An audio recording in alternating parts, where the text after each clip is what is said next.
কুসুস কে বুঝলাম না তো কাহিনী কি ভাই কি কি কি মানে এলাকায় তোরা যে কাজ ধরে আলাইছস 5 লাখ টাকা লাগবে জানোস না এলাকায় কাজ ধরলি দে দে বুঝলাম না মানে হঠাৎ করে কি শুরু করছ তো জায়গায় পাট তুলবি আর আমাকে টাকা দিবি না এটা কোনো কথা দে দে কেন ভাই আমরা কেন টাকা দিব এই তুই মক্কেলের মতন টাকা রইছিস কে বুঝলাম না তো দে দে ভাই ভাই দাঁড়ান দাঁড়ান ভাই চিল্লা পাল্লা বাদ মানে বুঝলাম না আপনাদের কি কইলো এলাকায় কেউ জায়গা কিনলে আগে চাঁদা দেওয়া লাগে ভাই আপনি চেক করেন তো ভাই আপনি চেক করেন আপনি চেক করেন ভাই এই কি হাও এবার চেক কর একবার থাপড়া আবার চুপ ভাই বুঝলাম না গায়ে দিচ্ছেন কেন এই, কথা কন হাই হাই কথা কন কি সমস্যা কথা কন কি সমস্যা সমস্যা এলাকায় দেন জায়গা কিনছে কিনা হ্যাঁ আমরা কিনছি কি হয়েছে দে 5 লাখ দেশে কেন পাঁচ কি টাকা দে দিতে হবে কেন ওর টাকা দিমু কি লাগে আমরা এই জায়গায় বাজি করলে বুলেট পেটে চাঁদা দেওয়া লাগে তুই জানোস এই আপনি চেক করেন তো ভাই ইয়া সাদা মজা আমরা দিই না আমরা চাঁদা ছাড়া এলাকায় কাজ করতে দিই না তো জানোস কি না গায়ে হাত দিচ্ছেন কেন আর দিতেছ না একবার মাইরালাম গায়ে হাত দিচ্ছেন কেন এই হাত চেক দে ব্যাগটা খোল চালু খোল বুঝলাম না কাহিনী করতেছিস মানে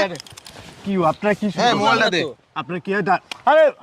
আপনারা কি ছিনতাইকারী নাকি আমরা তোর বাপ মা দাচ্ছ কি চিন্তা করি আমরা কি ভাই গায়ে হাত দিচ্ছেন এলাকা চাঁদা বাজ আমরা তুই জানোস এলাকায় যে ফলো করবি ভাইকে চাঁদা দেওয়াই লাগবো আর দেবো ভাই চাঁদা দিতেই হইবো। দে, দে, দে। ভাই চাঁদা মাদা দিতাম না ভাই আপনাদের কাছে মাপ চাচ্ছি ভাই আপনাদের কি সমস্যা একটু ক্লিয়ার করে বলেন আমরা কেন? এখন ভিক্ষা করতে আইছি মানে কি কি কাহিনী কি ভুল কাহিনী কোন শুন তুই যে জায়গা কিনছস